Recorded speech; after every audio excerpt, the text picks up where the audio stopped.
Hello, gandang tanghali mga idol. Itong ating ulam po today mga idol. Pasintali po sa ating mga kapatid na Muslim.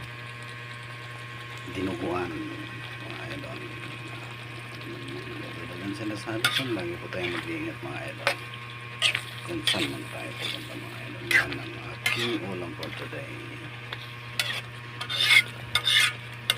Hello mga idol and God bless sa ating lahat. Kain na.